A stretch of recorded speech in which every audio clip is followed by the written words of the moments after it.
mengajarkan Quran terjun bebas. Menurut saya, memangnya agama menurut kamu enak aja. Nabi tak bisa tulis baca sebagai mukjizat. Jelas kenapa Jokowi tidak memberi Anies mewakili suasana itu yang diajarkan di dalam kitab suci Al-Quran. Saya membaca banyak verses.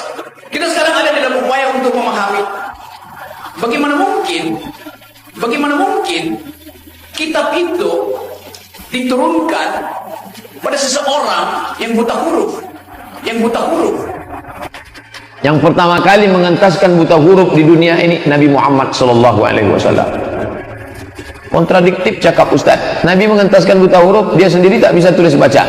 Nabi tak bisa tulis baca sebagai mukjizat. Karena kalau dia bisa tulis baca, nanti Quran dituduh orang di copy paste dari kitab perjanjian lama, perjanjian baru, Zabur, Taurat, Injil dari Yunani, dari Romawi. Mukjizat Nabi, tak bisa tulis baca, tapi maklumat lebih lengkap dalam Quran tentang Isa, tentang emaknya, tentang datuknya, tentang neneknya, ada dalam Quran. Malah tak ada dalam Markus, Matius, Lukas, Yohanes dan 14 surat Paulus. Kitab itu diturunkan pada seseorang yang buta huruf. An-Nabi, seorang nabi al-ummi yang tidak bisa membaca. Termasuk mukjizat, kelebihan yang Allah berikan kepada Nabi. Ya, kelihatannya bentuk kekurangan, tapi untuk sebuah kelebihan. Anak kecil umur 3 tahun bisa membaca hari ini. Anak kecil bisa membaca hari ini. Jadi kalau urusan bisa membaca bukan sebuah kelebihan. Akan tadi Nabi oleh Allah dibuat tidak bisa membaca untuk sebuah pesan agung, untuk sebuah tugas besar, yaitu menerimakan untuk menyampaikan mukjizat Al-Quran, yang Al-Quran ini adalah pesan-pesan dari Allah. Kitab itu diturunkan pada seseorang yang buta huruf. Dan mereka sepakat Muhammad SAW itu ummi. Muhammad gak bisa baca, Muhammad gak bisa tulis. Ya, dan pengertian ummi di kalangan orang Arab pada saat itu, apalagi di konteks tempat Nabi tinggal, sepakat semua orang gak bisa baca, gak bisa tulis. Apa hikmahnya? Bukan berarti bodoh. Tidak, ummi itu bukan berarti bodoh. Ya, boleh jadi orang nggak bisa baca dan tulis diberikan kelebihan-kelebihan tertentu untuk hikmah tertentu. Yang saya tahu, dan saya kira bagian yang paling penting tadi adalah perintah untuk berjihad. Nggak boleh mengajarkan Quran terjun bebas. Menurut saya, memangnya agama menurut kamu enak aja. Yang saya tahu, nggak boleh agama kok menurut saya. Agama yang menurut Allah dan Rasul, nggak boleh menurut saya. Yang saya tahu, kalau menurut saya berarti agama macam-macam, karena setiap orang menurut masing-masing. dalil tentang kesetaraan manusia dari ayat-ayat Quran, terutama tentang keadilan sosial. Makanya bahaya sekali nafsirkan Quran tanpa ilmu, sampai ada ancaman man fassarul Quran bi ra'yihi falyatabawa maq'adahu minan nar. Orang menafsirkan Quran dengan semaunya sendiri, maka sama juga pesan satu tiket di neraka. Jadi sampean sama saya itu potensi masuk neraka saya sebetulnya, karena saya nekuni tafsir. Itu bahaya sekali. Sebab itu saya tradisikan kalau ngaji itu pakai kitab supaya sanadnya muttasil sampai Rasulullah SAW. Dan memang Quran diturunkan ke wilayah kedunguan ketika masyarakat Arab mengalami pensoliman karena otak tidak dikembangkan. Itu yang menyebabkan ayat pertama adalah baca. Kan itu isi pertama, dalil pertama dari Quran. Baca, belajar, pikir, ikro, bukan kerja.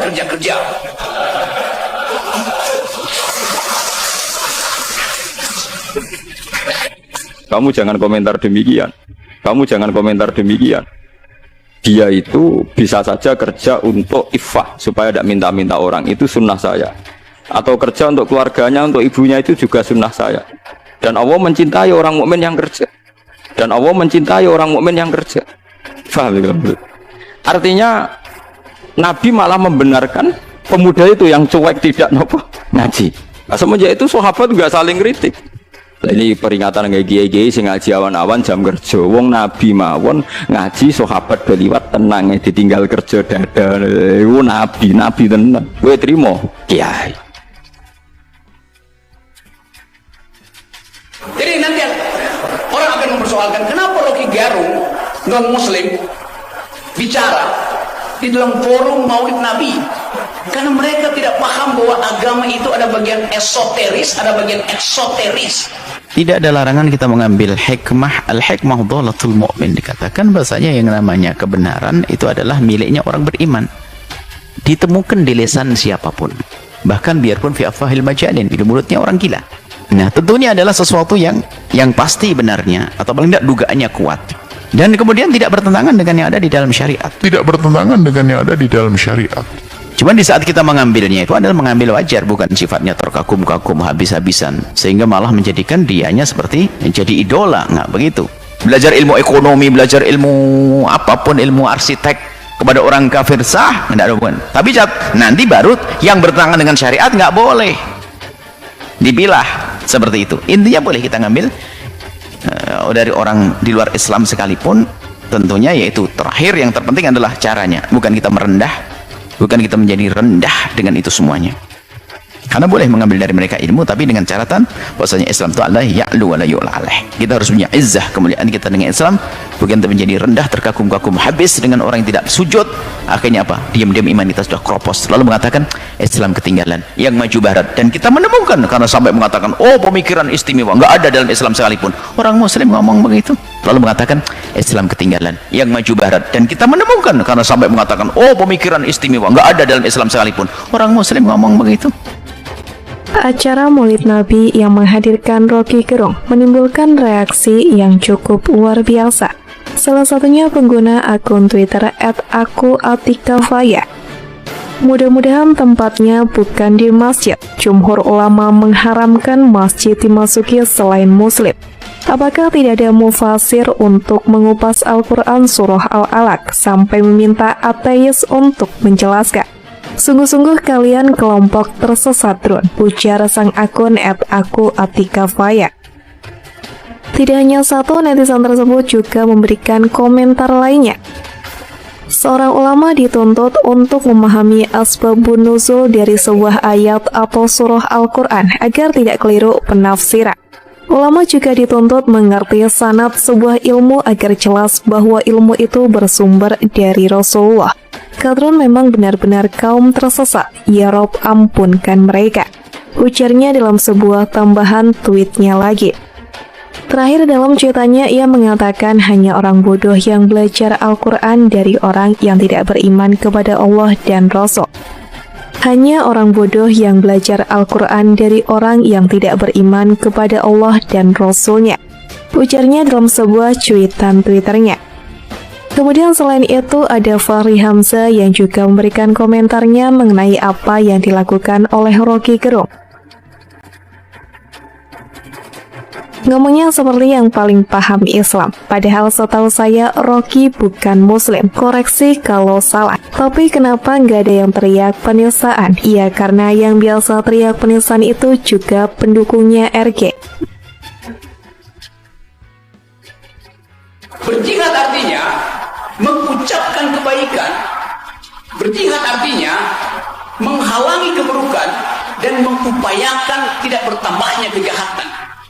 Itu pengertian saya.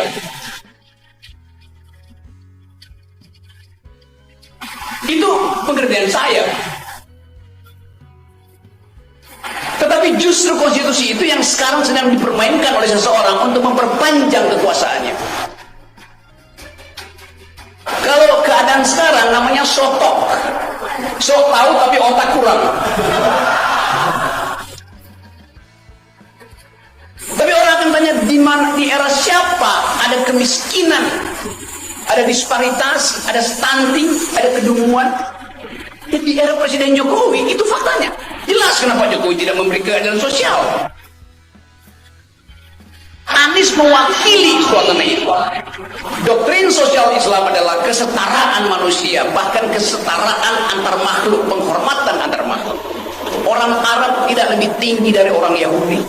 Orang Yahudi tidak lebih tinggi dari orang Barat. Kulit hitam tidak lebih buruk dari kulit putih. Kulit putih tidak lebih indah dari kulit hitam. Kepemimpinan yang dasarnya adalah moralitas, intelektualitas, bukan elektabilitas. Anies mewakili suasana itu. Anies mewakili